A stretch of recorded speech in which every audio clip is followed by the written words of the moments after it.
From Pacifica, this is Democracy Now! Most Americans will be able to file taxes on a single sheet of paper. President Trump and House Republicans unveil their long-promised proposal to reform America's tax code, with Trump calling it a big, beautiful Christmas present for the American people. Critics say the gift is a tax cut for the richest Americans. We'll look at how the world's elites benefit from global capitalism with former Greek finance minister Yanis Varoufakis. His new book, Adults in the Room, My Battle with Europe's Deep Establishment.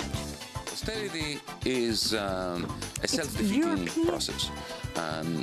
You cut government spending, you increase taxes in order to balance the government's books, but you fail. Why? Because, yes, you reduce government expenditure, the costs of running the government, but on the other hand, the economy shrinks, so tax take is also reduced, and therefore your books don't balance, and then you cut even more, and then national income shrinks even further, and then you have to cut even more, so it's a never-ending downward spiral. That's a problem with austerity. Then, 6 weeks after Hurricane Maria hit Puerto Rico, millions still lack clean drinking water and electricity. Just back from Puerto Rico, we'll bring you a report from the rural interior, where the storms exploded the fault lines of poverty and austerity. My name is Carmen Vega. Everything here was destroyed. It's not easy to be struggling like this, washing everything and doing everything by hand. There are sick children, sick elders. That's how it is here. In terms of health, the worst was that my father vanished. He died. So that hasn't been easy for us. But we're alive. We have to thank God that All we're that alive. and more coming up.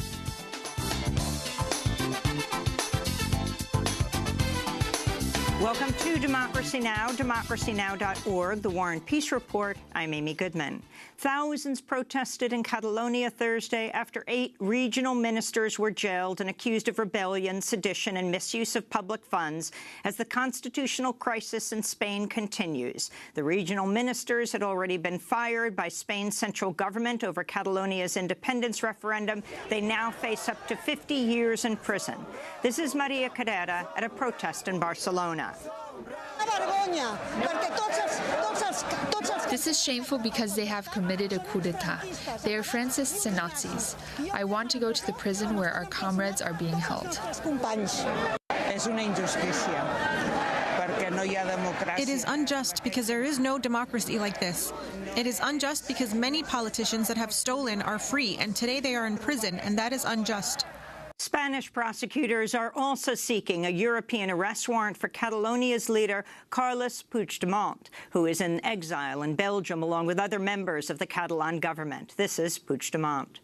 L'estat espanyol ha decidit empresonar el vicepresident. The Spanish government decision to imprison the vice president and the cabinet members of the legitimate government of Catalonia elected in the polls of September 27 is a very grave mistake. It is a grave attack on democracy. Imprisoning political leaders with ample citizen support is an act that violates the basic principle of democracy. In late October, Spain's government seized control of Catalonia using Article 155 of the Spanish Constitution, which had never been used before in modern Spain's democratic history. The move stripped the northeastern region of its autonomy in efforts to crush Catalonia's growing independence movement. President Trump and Republicans in the House have unveiled a long-promised proposal to reform America's tax code that experts say is really more of a tax cut for the rich. The bill introduced Thursday would permanently lower the corporate tax rate from 35% to 20% and also repeals the inheritance tax on multi-million-dollar estates.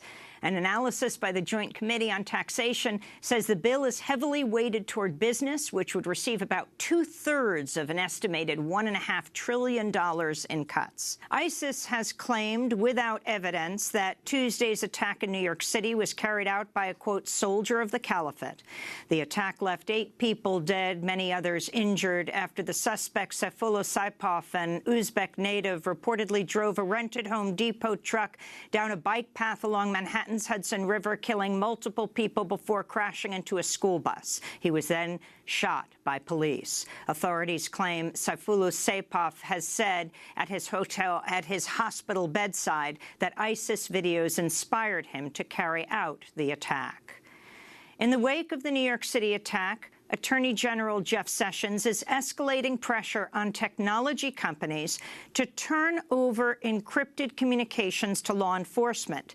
Sessions claimed without evidence that refusing to turn over the encrypted communications could have deadly consequences.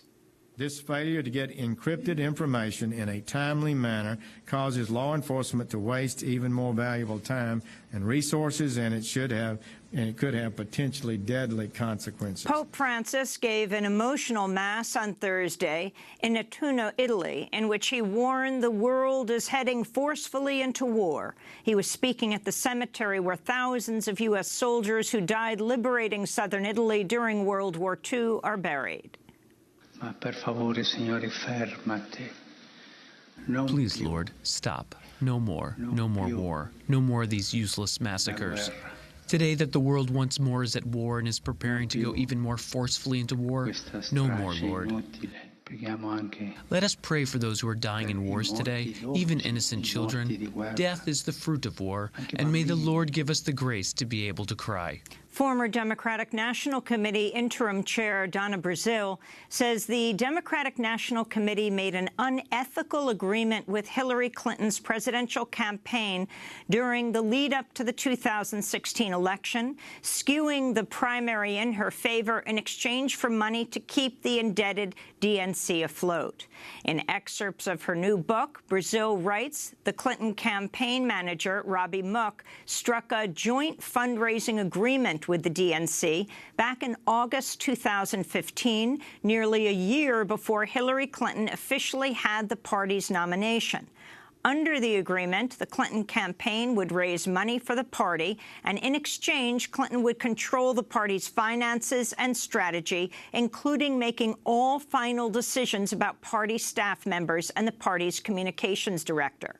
Donna Brazile writes, quote, if the fight had been fair, one campaign would not have control of the party before the voters had decided which one they wanted to lead. This was not a criminal act, but as I saw it, it compromised the party's integrity, Brazile wrote. A Twitter employee on their last day on the job briefly deactivated President Trump's Twitter account Thursday.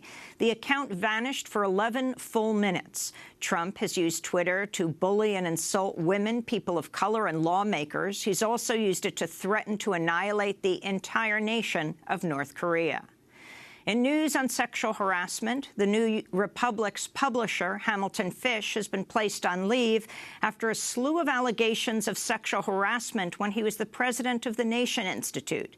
This comes after one of the New Republic's most prominent longtime editors, Leon Wieseltier, was also fired over sexual harassment allegations. He was fired from his job with the Emerson Collective, where he was slated to unveil a new magazine. Meanwhile, two top staff members at SEIU, the Service Employees International Union, have been ousted over sexual harassment allegations. One of the national leaders, Kendall Fells, has resigned, and Detroit leader Mark Rowley has been fired. Billionaire investor and Trump donor Robert Mercer is stepping down as head of his company, Renaissance Technologies, after a BuzzFeed expose revealed the connections between the Mercer-funded news outlet Breitbart Media and white nationalists and neo-Nazis. The BuzzFeed report revealed how Breitbart's former tech editor, Milo Yiannopoulos, had collaborated closely with white nationalists to generate story ideas and even to edit the website's articles. In his letter, Mercer tried to distance himself from Yiannopoulos, as well as from Steve Bannon, Breitbart's longtime head, who also served as Trump's former chief strategist. The United Nations is warning of an unfolding humanitarian emergency at an Australian refugee detention centre on Manus Island in Papua New Guinea. The Australian government officially closed the detention centre Tuesday, cutting off water and electricity, but hundreds of asylum seekers are still at the centre, where food, water and medicine is growing scarce. The asylum seekers are refusing to leave, saying they fear for their lives if they go along with the government's plans to relocate them to a nearby city where refugees have been attacked by men armed with knives and screwdrivers. The University of Notre Dame has announced it will stop covering birth control for faculty, staff, and students. The move comes less than 1 month after the Trump administration sharply limited contraceptive coverage under the Affordable Care Act. And in New York City, the billionaire owner of the online news outlets Gothamist and DNA Info has shut down the websites 1 week after the newsrooms voted to unionize. Billionaire Joe Ricketts, who's also the owner of the Chicago Cubs, fired all 115 workers at Gothamist and DNA Info. He's long been an opponent of unions, even posting on his personal blog a commentary entitled "Why I'm Against Unions at Businesses I Create." Both Gothamist and DNA Info have been important local news sites in New York for years. Among the final articles to be published at Gothamist were an investigation into prison labor in New York and an article about the rise of anti-Semitic attacks in New York City. And those are some of the headlines. This is Democracy Now!, democracynow.org, The War and Peace Report. I'm Amy Goodman. We begin today's show in Puerto Rico, where 6 weeks after Hurricane Maria devastated the island, millions of residents are still living without safe drinking water and electricity. Health experts say the storm's massive damage to Puerto Rico's water system is threatening to cause a public health crisis as more and more people are exposed to contaminated water. On Thursday, the White House finally agreed to release FEMA disaster aid with more flexibility to try to help rebuild Puerto Rico's devastated power grid and other infrastructure. The shift in aid disbursement was necessary because of Puerto Rico's massive debt crisis, which both severely limits the island's ability to prepare for the storm ahead of time and to respond fully in the days afterward. According to an investigation by Puerto Rico's Center for Investigative Journalism, quote, the permanent disaster of Maria has been largely due to the slow and inefficient deployment of the emergency response due to a fatal combination between the lack of liquidity of the government of Puerto Rico and its municipalities and the federal government's inaction, unquote. For the last year, Puerto Rico has been controlled by an unelected fiscal control board imposed by the U.S. Congress, whose role is to enact austerity measures to ensure the bondholders of Puerto Rico's debt are repaid. Well, over the weekend, Democracy Now! Was in Puerto Rico. We traveled around 3 hours into Puerto Rico's mountainous highland region in the interior of the island in order to look at the ways austerity has exacerbated the crisis caused by Hurricane Maria. We begin our journey in a town called Lares, about 2 hours west of the capital, San Juan. I began there by asking Democracy Now!'s Juan Carlos Davila, who grew up in Puerto Rico, to tell us about the history of this town called Lares. So the motto of this town is Lares, Ciudad del Grito, which translates to Lares, City of the Scream. That is in reference to the revolution of 1868 here in the town of Lares, where Puerto Rican revolutionaries gathered to overthrow the Spanish forces from here and declare the Puerto Rican independence. The colonial administrations that continues to administer the colony, saying that the motto is too subversive, that Ciudad del Grito is too subversive, so they have tried things like Lares, City of the Beautiful Women, or Lares, City of the Open Skies. So that to, in a way, try to erase the history of Lares. Let's go over to the street of Pedro Albizu Campos. Pedro Albizu Campos is a revolutionary leader of Puerto Rico who was president of the Nationalist Party, a Harvard graduate. And I think he was the first Puerto Rican graduate of Harvard Law School. So, yeah, Pedro Albizu Campos is a very important figure in Puerto Rico. He stood for the independence of Puerto Rico. He fought valiantly against United States imperialism. So here, the important thing about Pedro Albizu Campos being here in Lares and his street here in Lares is that he represents the continuation of that struggle of the revolutionaries fighting against the Spanish forces. And for that, he was in jail and he was tortured, and many believe he was in prison for decades. Yeah, he was in prison for many years, and it is believed that he was tortured, and they experimented with radiation on him. In Lares, we meet up with Martín Cobian, a professor at the University of Puerto Rico and a member of the Center for Transdisciplinary Studies in Agroecology. We head about an hour further into the mountains to a region called Las Marias. Hurricane Maria, devastated very much so the highlands, but from another perspective, it also uncovered what was already a national crisis. Remember that we've been under austerity measures for I don't know how long now. I mean, it's as far as I can remember, it feels like we've been under austerity forever. And one of the areas most hardest hit have been the highlands. Not only in terms of the type of economies that municipal money used to bring, in terms of employment and so on, and services that people used to have access to, and they've lost them. But also in terms of just people leaving, migrating, because it's just untenable to sustain a livelihood.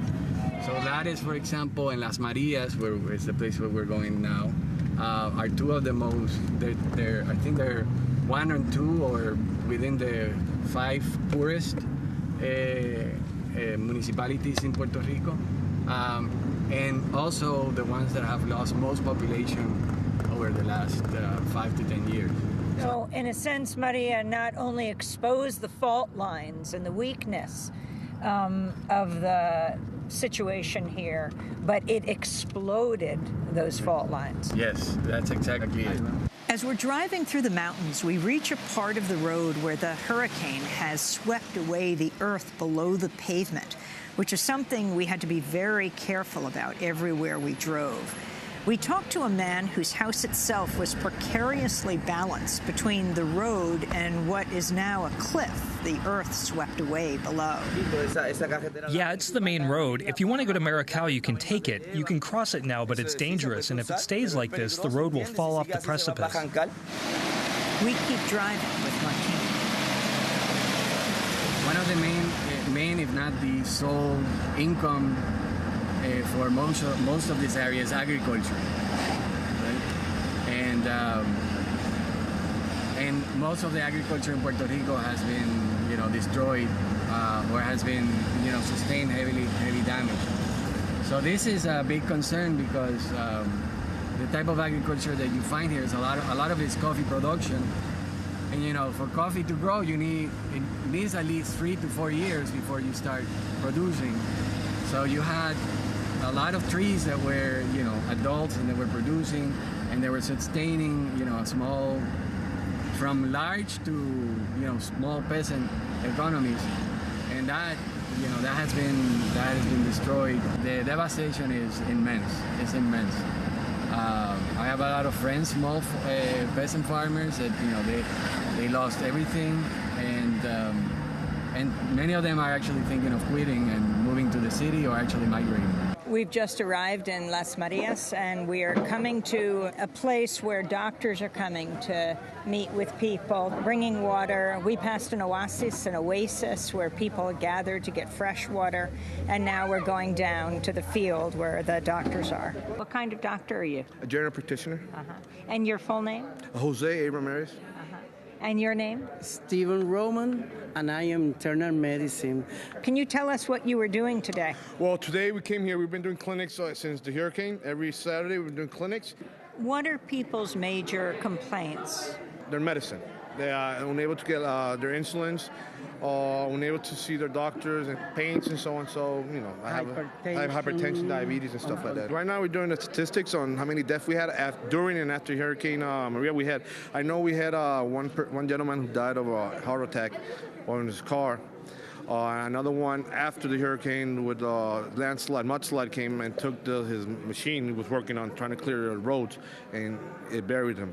Other than that, we got problem with oxygen, problem with home care and stuff like that, and the oxygen and all that stuff. And I want to that the people need to know that in Puerto Rico there are more than 50 cases of leptospirosis that are deaf patients that people died as a result of leptospirosis. From the urine, mice urine. And people will eat the food without cleaning and washing or anything, and they'll eat that and they'll get sick from it. And usually the outcome is really bad. How would you say the state, FEMA, how would you rate how they responded? Compared to George, a couple years back, they've been they've been slow. It's been slow. Politics in the States, have been affecting us here in Puerto Rico.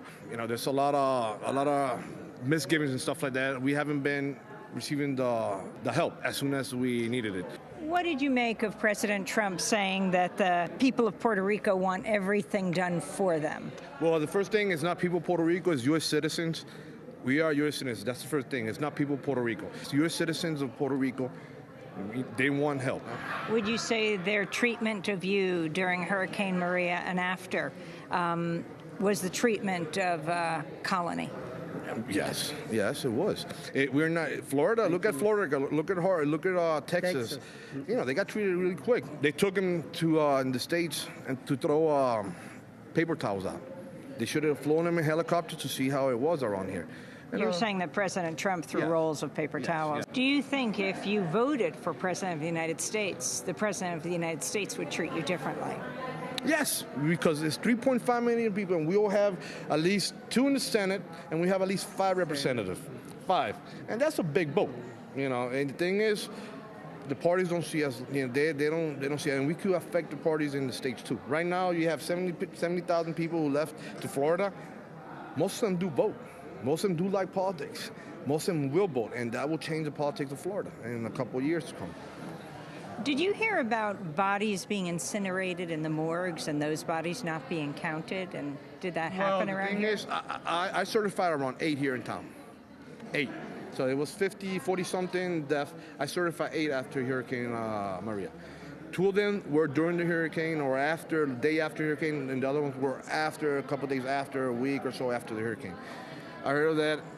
That's why they asked for statistics. I'm writing the statistics down in case when they come back to ask for, so I can give it to them. So 8 people have died since the hurricane. That I certified. Can there be others? Or are there other doctors? There's probably a lot more. Did the Jones Act being in force in the time the waiver wasn't in place prevent, for example, medicines from getting in? Well, right now, insulin is, my patients tell me it's really difficult for them to get insulin. See, the thing is, if the United States doesn't help us stimulate our economy right now, we're afraid. They might sell us, there was a joke a couple years back that they wanted to give Greece to the United States and give us to the European Union. And this is kind of, it makes you think what the United States thinks about us, we just a colony, what we are, do they want to help us or what, After we leave Dr. Jose Ramirez at the pop-up health clinic in Las Marias, we head to another neighborhood nearby where residents are gathering to wait for a delivery of aid.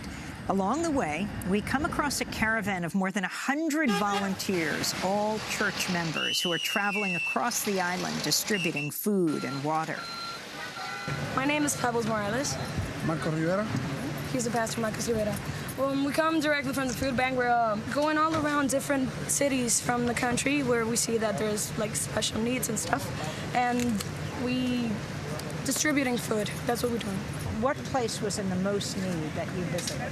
Right now, I think it's pretty equal, in every part we've been through. Lo que es Fajardo, Luquillo, Ceiba, San Juan, Manatí, Vega Baja, Vega Alta, Morovis, Ciales, Aljunta, toda la isla. All those cities, all around.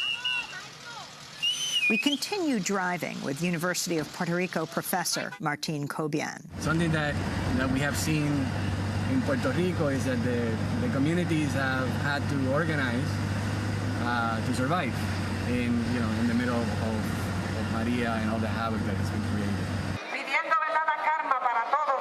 We're asking for calm this afternoon, knowing that they're coming from really far away and don't really know the route, but they are going to arrive. They're going to arrive. We arrive at the community gathering where hundreds of people, mainly women and children, are waiting for supplies to arrive. My name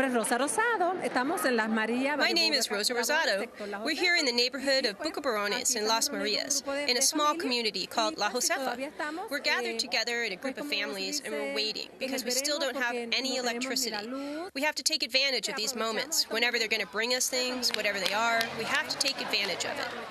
We've seen that when we want our leaders to pay attention to us because we feel a little isolated, sometimes we have to demand their attention.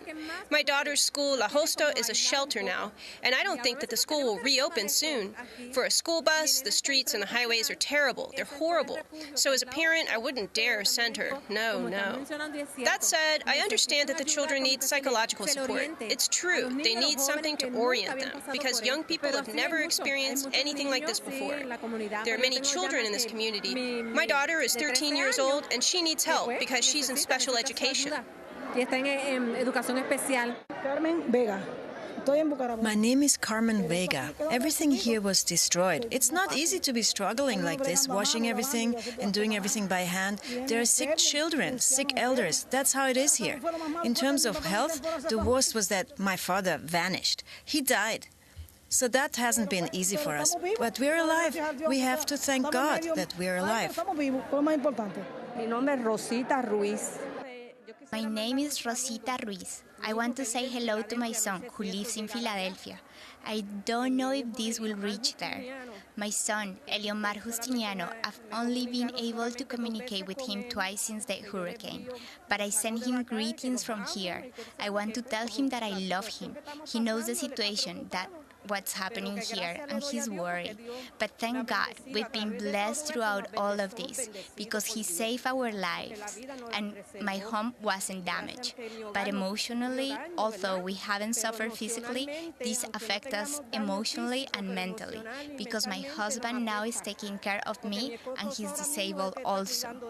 In my condition, and with my husband being disabled because he has a disability, he understands that he has to take care of all the work at home. It hasn't been easy. Understand this. It affects us emotionally because we're alone. Our children are not with us. I have one son in Philadelphia and another in Mayagüez. We're depending only on this neighborhood where we live. We don't have any other family. The only support is from the church and our neighbors, our friends. We are all extending our hands to each other. In other words, we're all helping each other because we are all suffering the same. And honestly, we're thankful to God that we can help each other.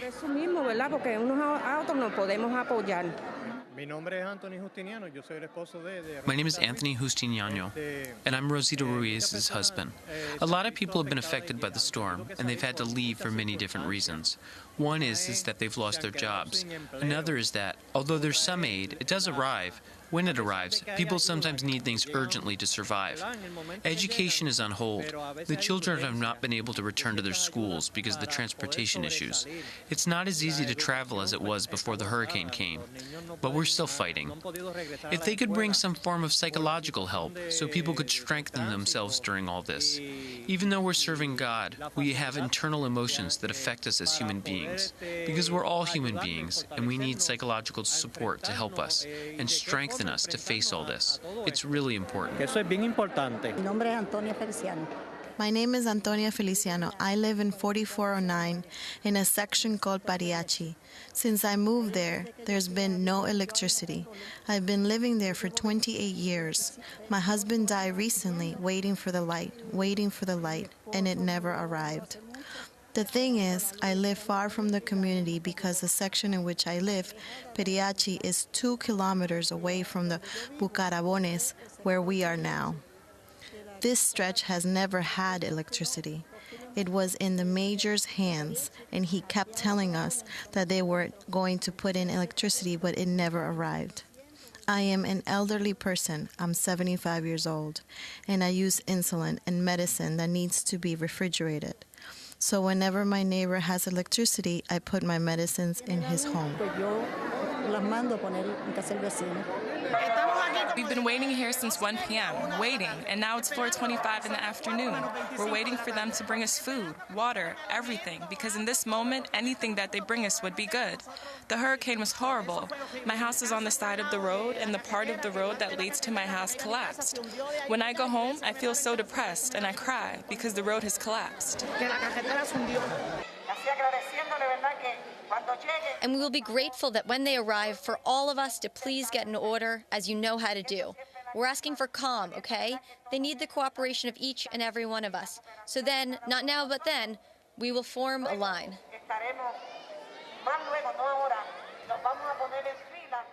It's now been 6 weeks since Hurricane Maria, the worst storm to hit Puerto Rico in 90 years. Millions still lack clean water and electricity. Special thanks to Sam Alcoff, Laura Gottesdiener, Juan Carlos Davila, and Dennis Moynihan. When we come back, we look at the president's tax plan. He says it's a Christmas gift for the American people. Others say it's a gift for America's elite. We'll look at how the world's elite benefits from global capitalism with former Greek finance minister Yanis Varoufakis joining us in our studio. His new book, Adults in the Room, My Battle with the European and American Deep Establishment. Stay with us.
We Are One People by Puerto Rican musician Jose Nogueras here on Democracy Now!, democracynow.org, The War and Peace Report. I'm Amy Goodman.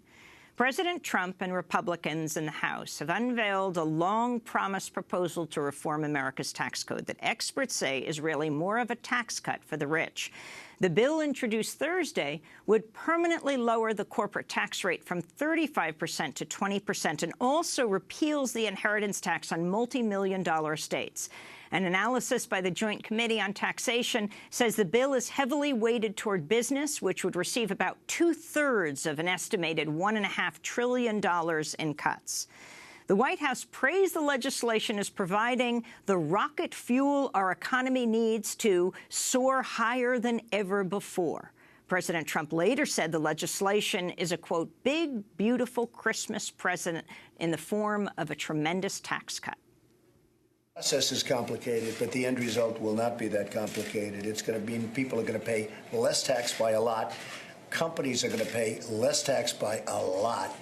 That's a big difference, and companies are going to start rebuilding, and they're going to stay here, and they're going to expand, and they're going to build new plants in this country. They won't be going to other countries like they have been for many, many decades. President Trump said he wants lawmakers to pass a tax reform bill by Thanksgiving, but Democrats have vowed to oppose the bill. House Democratic leader Nancy Pelosi called it a shell game as lawmakers look for revenue to offset proposed tax cuts that'll cost trillions of dollars. They've looked at repealing tax breaks for things like medical expenses, moving expenses, student loan interest, and adoption.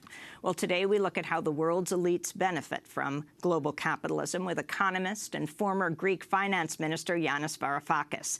He was the chief negotiator of Greece's bailout with the European Union and International Monetary Fund. His new book is titled Adults in the Room, My Battle with the European and American Deep Establishment. Varoufakis served as finance minister in Greece in 2015 before resigning from the Syriza government. He later launched the Democracy in Europe movement 2025, known as DM25. His forthcoming book is titled Talking to My Daughter About the Economy. Yanis Varoufakis, welcome back to Democracy Now! It's great to have you with us. It's great to be here, Amy. Well, as you sat here watching this report of our trip to Puerto Rico, and you see this rural doctor saying there's this joke, he says, going around Puerto Rico, that the U.S. Would trade with the European Union, would sell off Puerto Rico to the European Union would give Greece to the United States. You said that's not a joke. Like with all excellent jokes, they are far too close to reality for comfort. It was actually a statement that was said half-jokingly by Wolfgang Schäuble, the German federal finance minister, the finance minister of the most powerful country in Europe, that was responsible personally for the process. And it was a process, not just a policy, of austerity and bank bailouts, which effectively put the European periphery, with Greece the most obvious case, into, if you want, the dustbin of modern capitalist history, and created circumstances that are not as extreme as those in Puerto Rico, but himself. It was quite interesting, isn't it, that he's making this comparison between Puerto Rico and Greece, which is an apt comparison. Because, you know, they have a fiscal board effectively banning democracy and creating a government of bailiffs, which is precisely what Dr. Wolfgang Schäuble did in my country. And the reason why I was elected was to end that. According to Schäuble, Bloomberg, Schäuble said, I offered my friend, U.S. Treasury Secretary Jack Lew, these days, that we could take Puerto Rico into the Eurozone if the U.S. were willing to take Greece into the dollar zone. He thought that was a joke. So what about, though, Puerto Rico right now, as you watch it? I mean, you're generally in Athens while you travel the world. You're here now in the United States. You see the devastation, the utter devastation of Puerto Rico, yes, by the storm, but playing on this fault line of the total indebtedness of Puerto Rico right now, and the U.S. control imposing this control board that controls all that happens in Puerto Rico, the finances. Well, the grapes of wrath tell the story. You only need to read Steinberg and apply it to the case of Puerto Rico. The whole point of the New Deal, of FDR's New Deal, was to stop this process of, after a binge of the financial sector that goes wrong, and you have the collapsing pyramids of debt that it creates, to shift cynically... The 1929 depression. Yes, to shift cynically the burden and to liquidate the little people, to shift the burden of the financiers onto the weakest of shoulders. That was the whole point of the New Deal, and all the institutions that the New Deal created, like the FDIC, like Social Security, and so on. Puerto Rico is part of the same monetary union. Its people are supposed to be U.S. citizens, and yet they are not. They were never part of this New Deal, and you have the whole. And they cannot vote for president of the United States. The whole force of evil that was imposed upon the little people in 1929, 1930 under the Hoover administration, being imposed upon a small island nation that has also been devastated by this terrible hurricane, which is not completely unconnected to the policies on the environment that Mr. Trump is so keen to keep promoting. Explain. Well, climate change. I mean, there is absolutely no doubt anymore that the degree of devastation wreaked by hurricanes in this part of the world is intensifying as a result of severe climate change.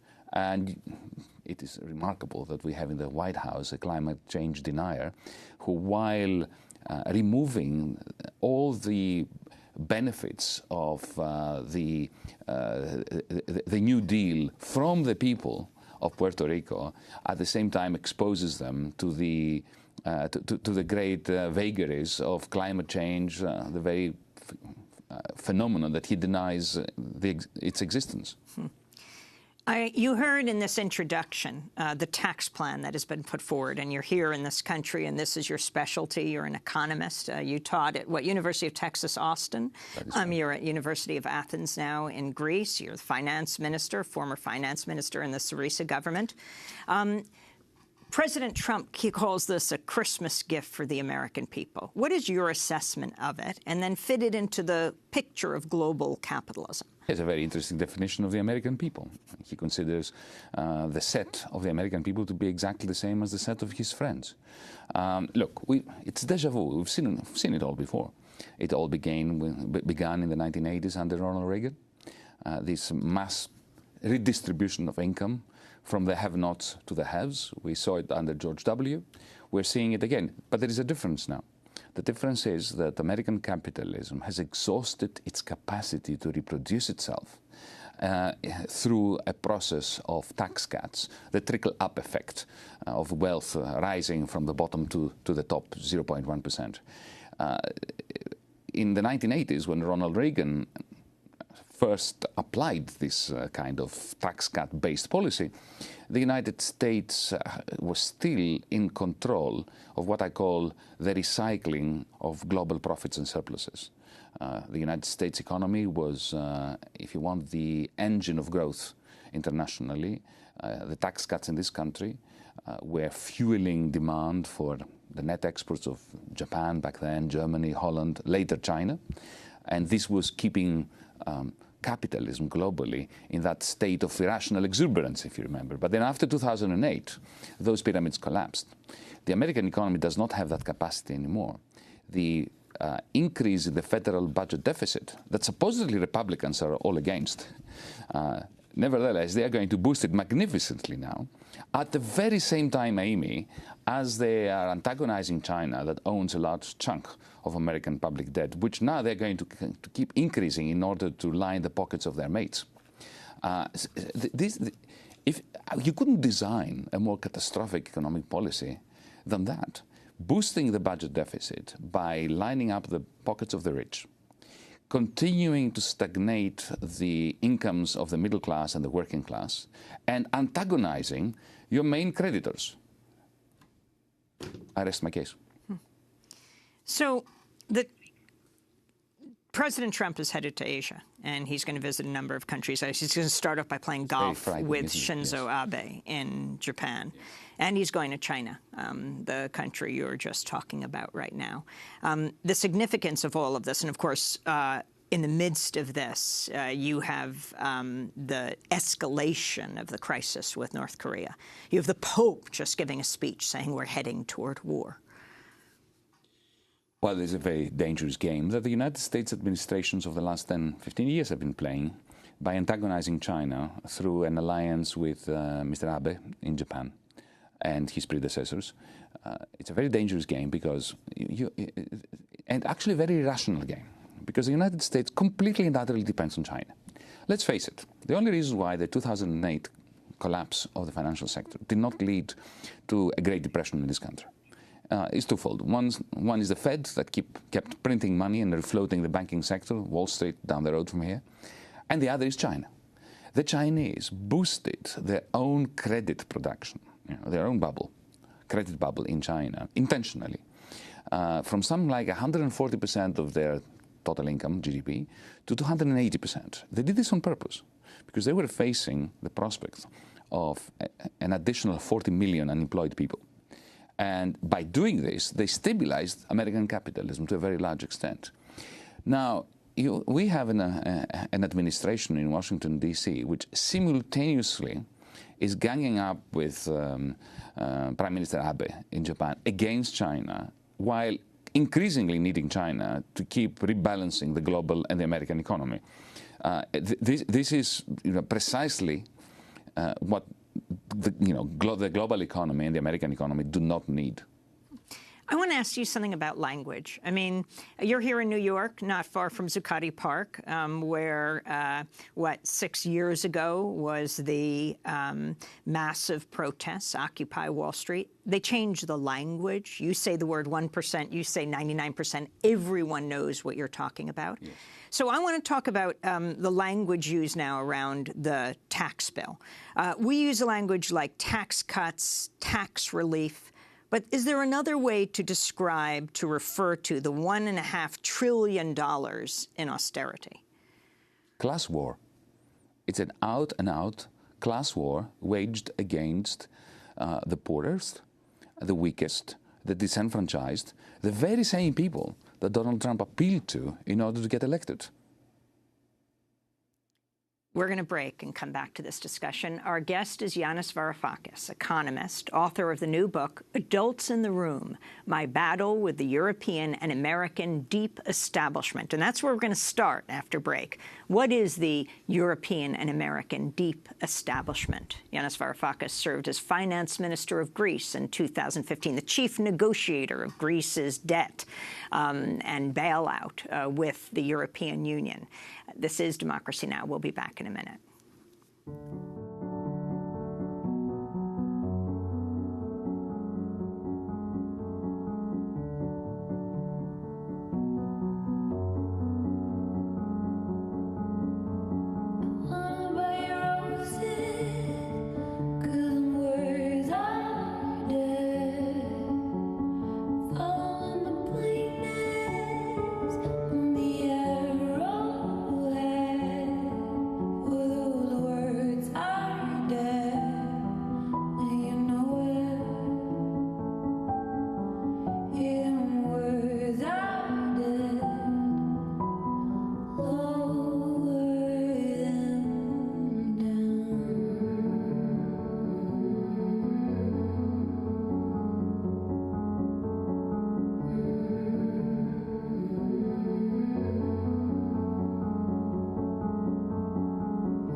Words Are Dead by Agnes Obel here on Democracy Now!, democracynow.org, The War and Peace Report. I'm Amy Goodman as we continue our conversation with Yanis Varoufakis, economist, author of the new book, Adults in the Room, My Battle with the European and American Deep Establishment. Yanis Varoufakis served as finance minister in Greece in 2015 before resigning from the Syriza government, famous for his negotiations with the International Monetary Fund and the European Union as he dealt with Germany and other countries, later launched the Democracy in Europe Movement 2025, known as DM25.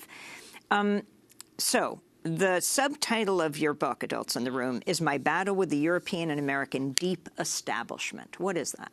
Well, it used to be in the United States. Remember President Eisenhower. It used to be the military-industrial complex, the medical-industrial complex. In Europe, it was a cartel of big business, heavy industry.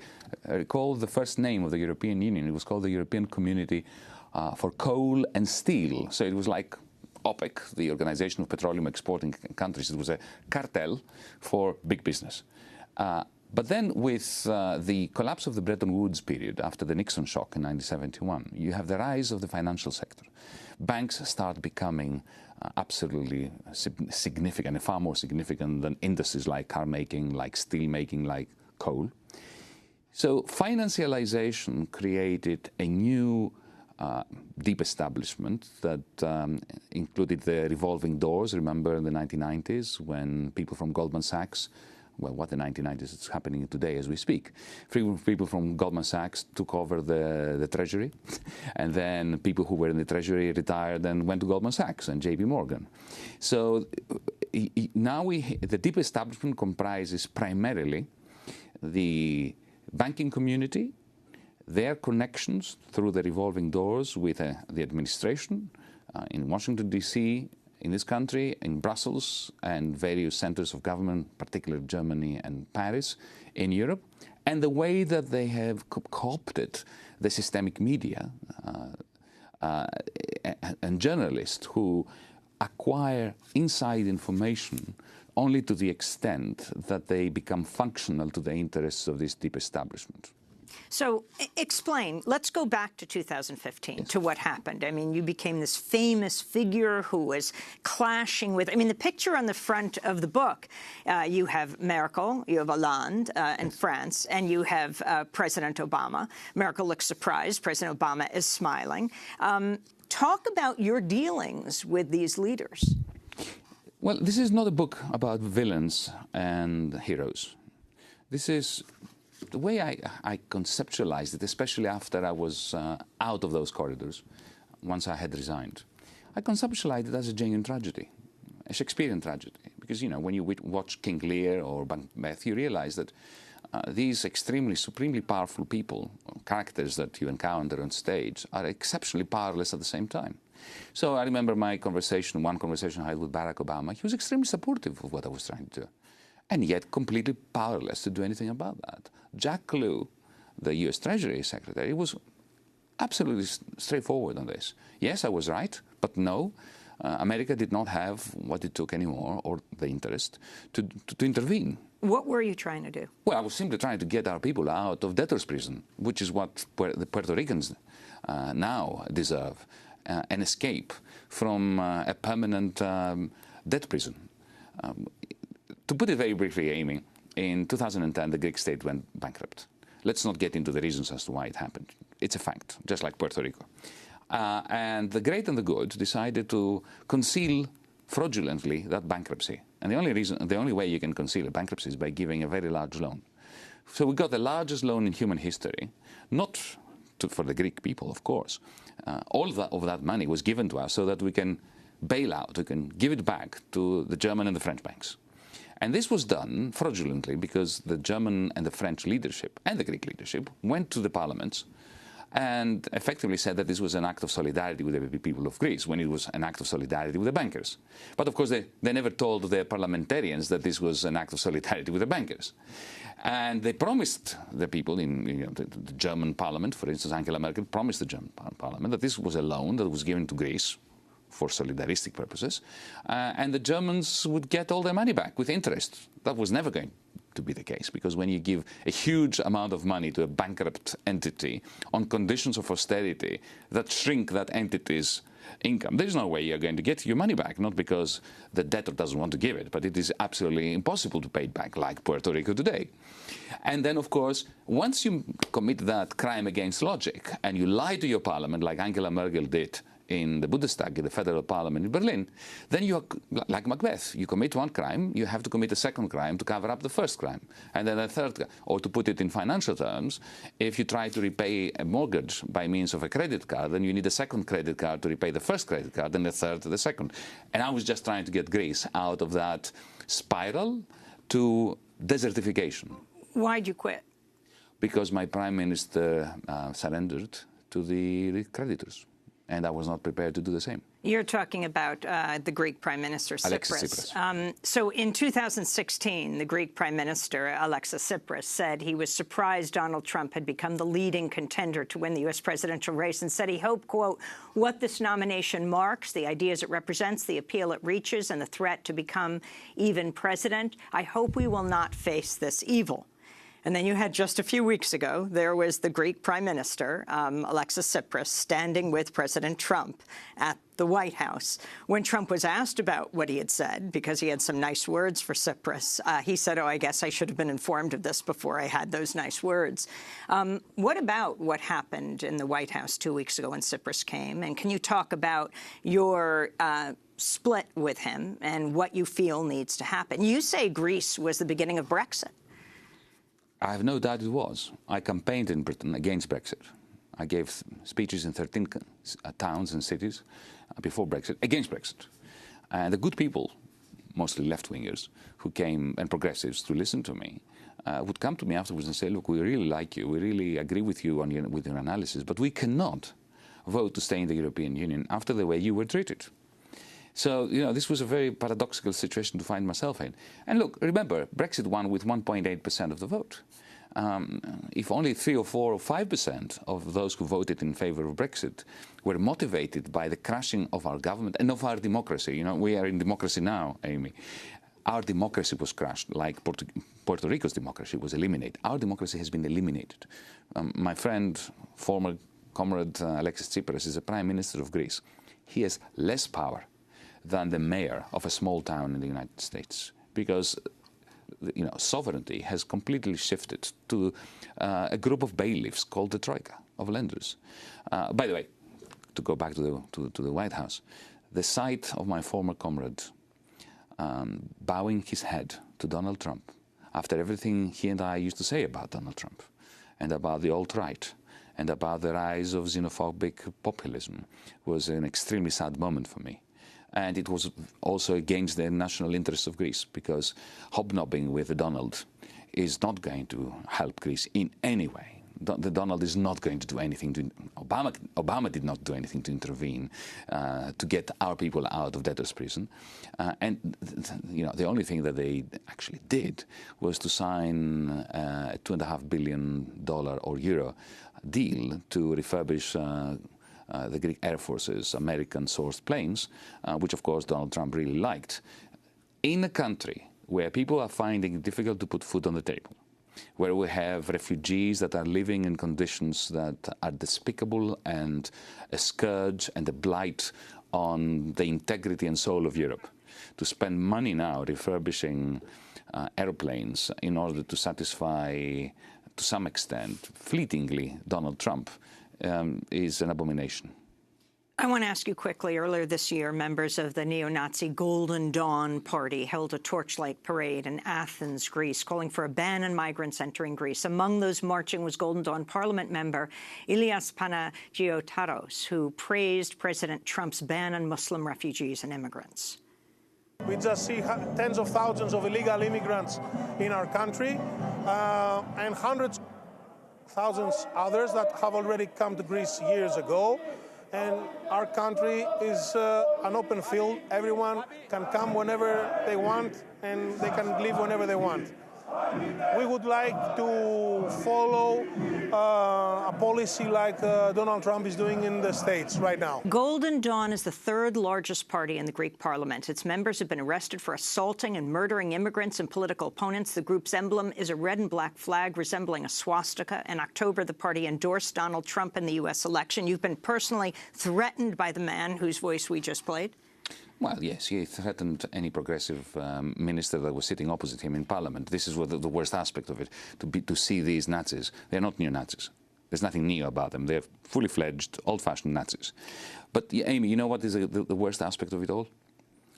That the only good thing about them is that they're thugs, so their proportion of the vote is not rising very fast. But their policies have infiltrated the mainstream, not just in Greece.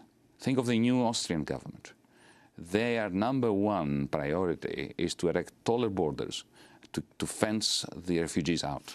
Think of the AfD, the Alternative für Deutschland. It's spreading throughout Europe. The worst aspect of the rise of Nazism today is that their policies are winning independently of whether they're winning government. So you have Golden Dawn endorsing President Trump. He becomes president, and you're in this city, in New York City, with this terror attack that just occurred.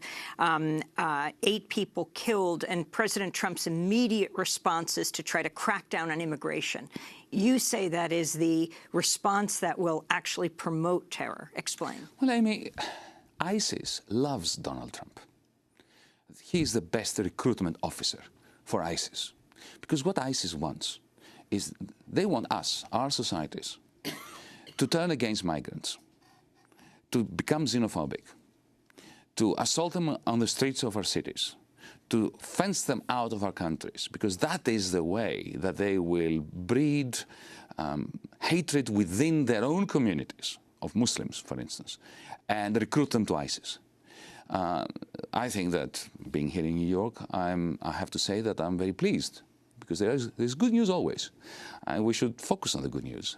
By the way that the people of New York are responding calmly, democratically, to the tragedy that befell them, without grudges and without Donald Trump's reaction, which is, We have We have 10 seconds. I want to touch on Catalonia. Massive protests in Barcelona. You're headed there next week. Many government ministers have now of Catalonia have now been jailed by the Spanish government. Prisoners in Europe. This is fantastic, isn't it? It's just complete utter radical idiocy. Imagine if the London government, remember 2 years ago the Scots had a referendum? We have 10 seconds. Imagine if the London government had sent the troops in to beat up voters in the polling stations. Scotland would have been out of the United Kingdom. What is Madrid doing? Trying to get rid of Catalonia? Yanis Varoufakis, we're going to do part 2 of this discussion. We'll post online at democracynow.org. Economist, author of the new book, Adults in the Room, My Battle with the European and American Deep Establishment. That does it for our show. I'll be speaking in Buffalo tonight at the Buffalo Convention Center. Check our website. I'm Amy Goodman. Thanks so much for joining us.